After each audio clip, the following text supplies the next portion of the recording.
sweating.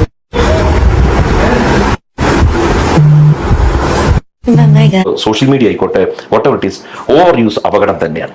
അപ്പൊ ഇതെല്ലാം നിയന്ത്രിക്കുക. Hi guys, welcome back. അപ്പൊ 2 ദിവസമായിട്ട് ചർച്ചാ വിഷയം ഹൻസികയാണല്ലോ. എല്ലാവർക്കും അറിയാവുന്നതാണ്, ഹൻസികയുടെ ലീക്ക്ഡ് വീഡിയോ എല്ലാവരും കണ്ടിട്ടുണ്ടാവും. അതായത് ഇൻസ്റ്റഗ്രാം സബ്സ്ക്രിപ്ഷൻ വഴി സബ്സ്ക്രൈബ് ചെയ്ത ആൾക്കാർക്ക് മാത്രം കാണാൻ പറ്റുന്ന എക്സ്ക്ലൂസീവ് കണ്ടന്റ്സ്, അതിനെപ്പറ്റി നമ്മൾ വീഡിയോ ചെയ്താണ് എന്താണ് ഇൻസ്റ്റഗ്രാം സബ്സ്ക്രിപ്ഷൻ എന്നും. അപ്പൊ അതില് ഹൻസിക ഇട്ട അവളുടെ കുറച്ച് വീഡിയോസ് ആണ് അതിലൊരു സബ്സ്ക്രൈബർ സ്ക്രീൻ റെക്കോർഡ് ചെയ്തിട്ട് സോഷ്യൽ മീഡിയയിൽ പബ്ലിഷ് ചെയ്തിരിക്കുന്നത്. അപ്പൊ വീഡിയോ കണ്ടതിന് ശേഷം ബാക്കി കാര്യങ്ങൾ നമുക്ക് പറയാം.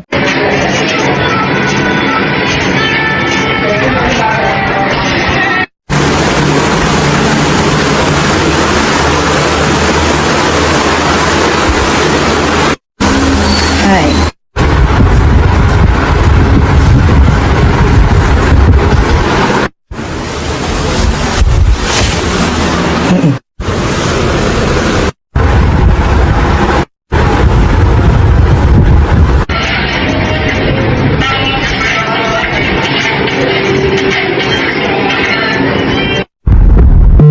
I'm sweating, guys. I'm sweating.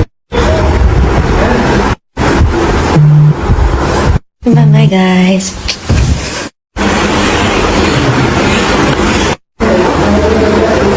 സംഭവം എന്താ വെച്ച് കഴിഞ്ഞാൽ വേർക്കാതെ എങ്ങനെ പൈസ ഉണ്ടാക്കാം, അതുകൊണ്ട് തുണി ഊരി കാണിക്കാൻ ഒരുപാട് ആൾക്കാർ ഇപ്പോൾ രംഗത്ത് വന്നിരിക്കുകയാണ്. ദൈവം സഹായിച്ച് നമുക്ക് അങ്ങനത്തെ പാർട്സ് ഒന്നും ദൈവം തരാത്തോണ്ട് നമുക്കൊന്നും കാണിക്കാൻ പറ്റില്ല. തമാശ രൂപത്തിൽ ഇങ്ങനെയൊക്കെ പറയുകയാണെങ്കിലും വളരെ മോശമായി പോയി എന്ന് ഹൻസികയോട് ഇത് പറയാനുള്ളൂ. കാരണം അത്ര ദാരിദ്ര്യം പിടിച്ച കുടുംബമൊന്നും അല്ലല്ലോ.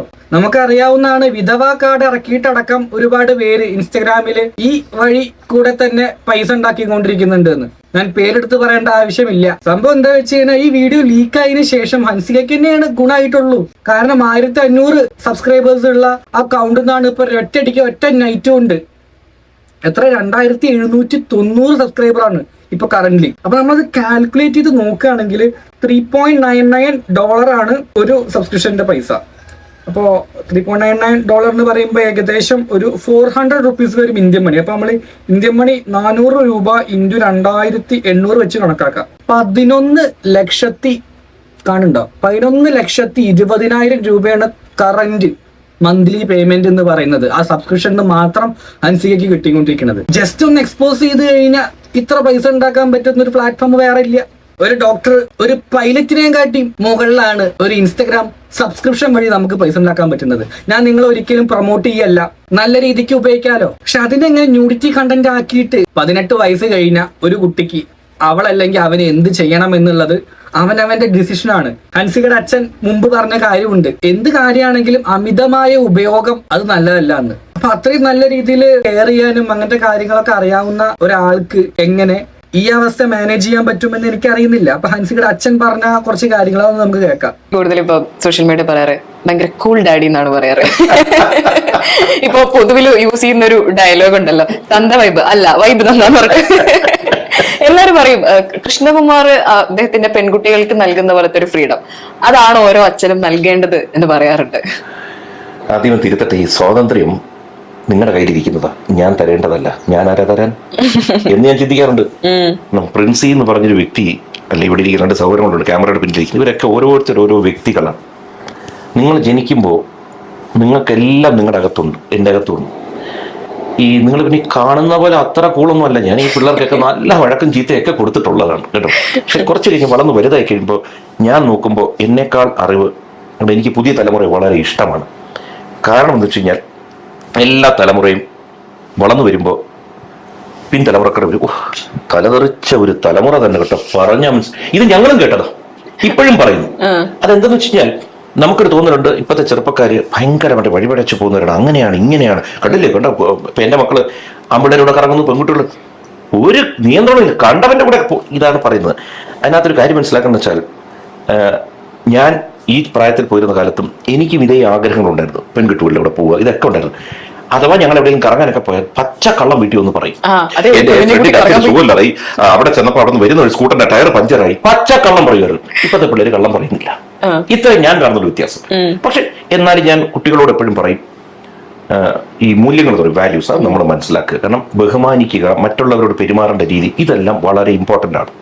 നമ്മൾ എപ്പോഴും എതിരെ നിൽക്കുന്ന ആളെ ബഹുമാനിച്ച് തന്നെ പോവുക. ആരും ആയിക്കോട്ടെ ബഹുമാനിക്കുക. കാരണം കൊടുക്കുന്നതേ തിരിച്ചു വരും. അത് കർമ്മത്തിന്റെ ഒരു പ്രത്യേകതയാണ്. അപ്പൊ ഇത്തരം കാര്യങ്ങൾ നമ്മൾ മാനിക്കുക. പിന്നെ ഏതും ഓവർ യൂസ് അപകടമാണ്. ഇപ്പൊ സോഷ്യൽ മീഡിയ ആയിക്കോട്ടെ, whatever it is, over use അപകടം തന്നെയാണ്. അപ്പൊ ഇതെല്ലാം നിയന്ത്രിക്കുക. ഓവർ യൂസ് അപകടം തന്നെയാണ്. ഇതെല്ലാം നിയന്ത്രിക്കുക എന്ന് പറഞ്ഞ ആളുടെ സ്വന്തം മോൾ തന്നെയാണ് ഇപ്പോൾ സോഷ്യൽ മീഡിയയിൽ തുണി ഉരി കാണിച്ചിരിക്കുന്നത്. ഞാൻ നേരത്തെ പറഞ്ഞല്ലോ, ഒരു 18 വയസ്സ് കഴിഞ്ഞ മക്കളായിക്കോട്ടെ എന്തായിക്കോട്ടെ അതൊക്കെ അവരവരുടെ സ്വാതന്ത്ര്യമാണ് എന്ത് ചെയ്യണമെന്നുള്ളത്. പക്ഷെ നമുക്ക് പറയാം അതിന്റെ അപ്പുറത്തേക്ക് ഒന്നും ചെയ്യാൻ പറ്റില്ല. ഹൻസികയെ സംബന്ധിച്ച് ചേച്ചിമാർ അത്യാവശ്യം ലെവലിൽ സമ്പാദിക്കുന്നുണ്ട്. എനിക്ക് അങ്ങനെ ഏണിങ്സും കാര്യങ്ങളൊന്നും ഇല്ലല്ലോ എന്ന് കരുതി ആ കുട്ടിക്ക് അവിടെ ദാരിദ്ര്യം ആണെന്നല്ല ഞാൻ ഇവിടെ പറഞ്ഞു വരുന്നത്. അത്യാവശ്യം പൈസ ഉണ്ട്. പൈസയോടുള്ള അതിമോഹം അങ്ങനെ വേണം ഇതിനെ കണക്കാക്കാൻ. അതിനു വേണ്ടി എക്സ്പോസ് ചെയ്യുന്നു, കാണിക്കുന്നു, പൈസ ഉണ്ടാക്കുന്നു. കാരണം അങ്ങനെ തന്നെയാണല്ലോ. ഇത് ജെൻസി എന്ന് പറയുന്ന ഒരു തലമുറപ്പെട്ട ആൾക്കാർ ചെയ്യാൻ തുടങ്ങിയ കാര്യമല്ല.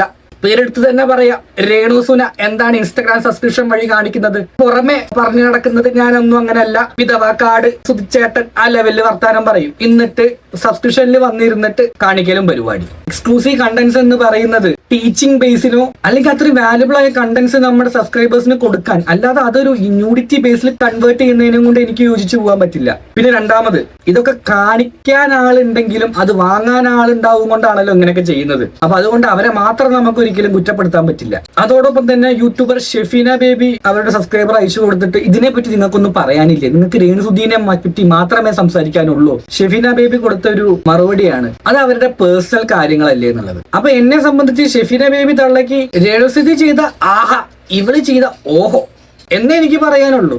പലരും തെറ്റിദ്ധരിക്കുന്ന ഒരു കാര്യമുണ്ട്. അതിനൊരു എക്സ്പ്ലനേഷൻ തരാൻ വേണ്ടിയിട്ടാണ് ഈ വീഡിയോ ചെയ്യുന്നത്. ഞാൻ രേണുസുധിക്കെതിരെ നിൽക്കുന്നു എന്ന് പറഞ്ഞുകൊണ്ട് ഞാനിപ്പോ പുറത്തൊക്കെ ഇറങ്ങിയാൽ തന്നെ ഞാൻ രേണുസുധി മൂലമായിട്ടാണ് എന്നെ പലരും വന്നിട്ട് നിങ്ങൾ രേണുസുധിയുമായിട്ട് ഭയങ്കര ഫൈറ്റ് ആണോ ചോദിക്കുന്നു. ഞാനൊരു കാര്യം വളരെ വ്യക്തമായിട്ട് പറയാം. ഒരാള് സ്വന്തം ശരീര പ്രദർശനം നടത്തുന്നതിനോട് എനിക്ക് യാതൊരു രീതിയിലുള്ള എന്താ പറയുക, എനിക്കത് താല്പര്യമില്ലാത്ത ഒരു സെക്ഷനാണ്. അതുകൊണ്ട് ഒരാൾ ചെയ്യാൻ പാടില്ല എന്ന് ഞാൻ എവിടെയും പറയാറുമില്ല, എനിക്ക് താല്പര്യവുമില്ല. അതൊക്കെ അവരവരുടെ ഇഷ്ടം. ഇപ്പോ എനിക്ക് കൃഷ്ണകുമാറിന്റെ, നമ്മുടെ നടൻ കൃഷ്ണകുമാറിന്റെയും സിന്ധു കൃഷ്ണകുമാറിന്റെയും ഇളയ മകളുടെ ഒരു വീഡിയോ കൊണ്ടുവന്നിട്ടുണ്ട്. നിങ്ങളിപ്പോ സ്ക്രീനിൽ കാണുന്ന അതാണ്. ഈ ഒരു സംഗതി കൊണ്ടുവന്നിട്ടിട്ട് അവരുടെ സബ്സ്ക്രിപ്ഷൻ ചാനലിനകത്ത് കയറി എടുത്തു കൊണ്ടുവന്ന സാധനമാണ്. അപ്പൊ അവര് അതിനകത്ത് കാണിക്കുന്നത് ഇതാണ്. അതിനെപ്പറ്റി നിങ്ങൾക്ക് എന്താണ് മിണ്ടാൻ പറ്റാത്തത്? അത് പിന്നെന്താ സ്റ്റാർഡോം ഉള്ള കിട്ടായത് കൊണ്ടാണോ, അല്ലെങ്കിൽ അവർക്ക് എന്തോ സ്പെഷ്യാലിറ്റി ഉണ്ട്, ഒരു പ്രധാനമന്ത്രിയുടെ കൂടെ ഇരുന്ന് ഫോട്ടോ എടുത്തത് കൊണ്ട് ഭയമുണ്ടത് കൊണ്ടാണോ മിണ്ടാത്ത എന്നൊക്കെയായിരുന്നു ചോദ്യം. പിന്നെ ഈ ചോദ്യം ചോദിച്ചവനോട് ചോദിക്കണം, നിനക്കിത് എവിടുന്ന് കിട്ടി വാഴേ? നിനക്കിത് കിട്ടിയത് എവിടുന്നാണ്? അവളുടെ സബ്സ്ക്രിപ്ഷന് കയറിയിട്ടല്ലേ. അവൾ അത് സബ്സ്ക്രിപ്ഷൻ എന്ന രീതിയിൽ അത് അടച്ചു വെച്ചിരിക്കുന്നത്. പണമിട്ടാൽ അവൾ ഇതുപോലെയൊക്കെ പേക്കൂത്തുകൾ കാണിക്കും. അത് നിനക്ക് കാണാം എന്നുള്ളത് തന്നെയല്ലേ. അപ്പൊ നീ അത് കയറി കണ്ടാ പോരെ? ഇപ്പൊ അതൊരു പബ്ലിക് ഡൊമൈനിലേക്ക്, ഇത് പബ്ലിക് ഡൊമൈൻ തന്നെ, പക്ഷെ അതിനകത്ത് സബ്സ്ക്രിപ്ഷൻ എന്നൊരു സാധനമുണ്ട്. അതിനകത്ത് കയറി ഇത് കണ്ട് ഇത് കോപ്പി പേസ്റ്റ് ചെയ്ത് എനിക്ക് കൊണ്ടുവന്ന് ഇട്ട് തന്നിട്ട് നീ ഈ സ്ക്രൂ വയ്ക്കുമ്പോ ഞാൻ അറിയാത്തോണ്ട് ചോദിക്കുന്നത്, ഞാൻ എവിടെയെങ്കിലും രേണുസുധി സബ്സ്ക്രിപ്ഷൻ നടത്തരുത് എന്ന് പറഞ്ഞ് നിങ്ങൾ കേട്ടോ? അങ്ങനെ എന്തെങ്കിലും ഞാൻ പറഞ്ഞോ? ഇല്ല. ഞാൻ ഉദ്ദേശിച്ചത് എന്താണ്, ഈ രീതിയിൽ ഇപ്പൊ ഒരു വൈധവ്യ കാർഡ് ഇറക്കിക്കൊണ്ടുവരുന്നു. ശരി, ഞങ്ങളൊക്കെ അങ്ങനെയൊക്കെ തന്നെയാണ്. അത് ഞങ്ങൾ വിധവകൾ ഇങ്ങനെയാകണം എന്നൊരു മോഡലിസം അവൾ പബ്ലിക്കിലേക്ക് കൊടുക്കുന്നു. അത് പറ്റത്തില്ലെന്ന് ഞാൻ പറഞ്ഞുള്ളൂ. അല്ലാതെ അവള് തുണിയൂരി കാണിക്കുന്നതിനോ അവള് എങ്ങനെ പോണേനോ ഒന്നും എനിക്കൊരു പ്രോബ്ലം ഇല്ല. ബേസിക്കലി അത് അവളുടെ പ്രോബ്ലമാണ്. അതേപോലെ കിച്ചു അതിന്റെ ഒരു വിഷമം പറഞ്ഞപ്പോ ഞാൻ ആ കുട്ടിക്ക് പോയി ചേർന്ന് നിന്നതിന്റെ കാരണം അമ്മ കാണിക്കുന്ന പേക്കൂത്ത് കണ്ട ആ കൊച്ചിന് വിഷമം ഉണ്ടാവുന്നുണ്ട്, അതുകൊണ്ടാണ് പറഞ്ഞു. ഇത് കോമൺ ആയിട്ട് നമുക്ക് വന്ന ഒരു സബ്ജക്ട്, അത്രയേ ഉള്ളൂ. അല്ലെങ്കിൽ ഇവളൊക്കെ എന്ത് കാണിച്ചാൽ നമുക്കെന്ത്, ആരോ എന്തോ കാണിക്കും. ഞാൻ ഇതുവരെ അവളുടെ കാലുകളുടെ സൗന്ദര്യത്തിനെ കുറിച്ച് അവൾ പറയുന്നതിനെ പറ്റി കംപ്ലൈന്റ് ചെയ്തോ? ഇല്ല. ഞാൻ പറഞ്ഞ ഒരു കാര്യം എന്താണ്, ഒരു ബക്കറ്റ് നിറച്ച് ചെരുപ്പ് വാങ്ങിക്കാൻ പൈസ ഉണ്ടെങ്കിൽ ആ കടം വാങ്ങിയ പൈസ തിരിച്ചു കൊടുത്തൂടെ എന്ന് ഞാൻ ചോദിച്ചോളൂ. എന്റെ പോയിന്റ് കറക്റ്റ് ആണോ? അതേപോലെ ആ വീട് വെച്ച കേസിന്റെ കാര്യം, അതും ഞാൻ പറഞ്ഞത് അത്രയേ ഉള്ളൂ. പണം വന്നിട്ടുണ്ട്, ഇത്രയും രീതിയിൽ വീട് കിട്ടി, ബാക്കിയുള്ള സൗകര്യങ്ങൾ കിട്ടിയെങ്കിൽ ആ കുട്ടിയും കൂടെ അവിടെ ചേർത്ത് പിടിക്കൂ. അതിനെ നീക്കി നിർത്തിയത് എന്തിനാ? ഈ ജെന്യുവിൻ ആയിട്ടുള്ള കാര്യങ്ങളെ ഞാൻ മുന്നോട്ട് വെച്ചോളൂ. നിങ്ങൾ ഇത് എന്താണ് ആ നരേഷനിലേക്ക് കൊണ്ടുപോകുന്നതെന്ന് എനിക്ക് മനസ്സിലാവുന്നില്ല. ഇനി നമ്മൾ കൃഷ്ണകുമാറിന്റെ വീട്ടിലേക്ക് നോക്കാം. അവിടെ ആർക്കെങ്കിലും ഉണ്ട്? ആ സിന്ധു മാത്രം മര്യാദയ്ക്ക് ഇത്തിരി പോലും ഉടുപ്പിട്ടോണ്ട് നടക്കുന്നതാണ്. സ്വാതന്ത്ര്യം എന്നാൽ തുണി ഊരി കളയലെന്ന് ഇപ്പോഴത്തെ ജനറേഷൻ തോന്നലാണ്.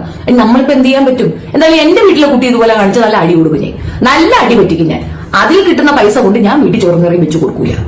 എന്തായാലും രേണുസുധി സബ്സ്ക്രിപ്ഷനിൽ ഇമാതിരി പരിപാടി കാണിച്ച അയ്യേ, ഇവള് ചെയ്ത ആഹാ പൊളി. ഹൻസിക, പൈസ ഉണ്ടാക്കാൻ എന്തൊക്കെ വഴികളുണ്ട് മോളെ, ഈ പരിപാടിനെ വേണമായിരുന്നോ? ഇതിന് മുമ്പ് തന്നെ ഫാഷനബിൾ ആയിട്ടുള്ള റീൽസും കാര്യങ്ങളൊക്കെ നീ ചെയ്തിട്ടുള്ളതാണ്. കാരണം അത് ആ ഡാൻസ് അല്ലെങ്കിൽ ആ ഒരു കോണ്ടന്റ് എന്നുള്ള ലെവലിലെ നമ്മളത് എടുക്കുള്ളൂ. പക്ഷെ ഇത് വേണം എന്ന് വെച്ചിട്ടുള്ള ഒരു എക്സ്പോസിങ് തന്നെയാണ്.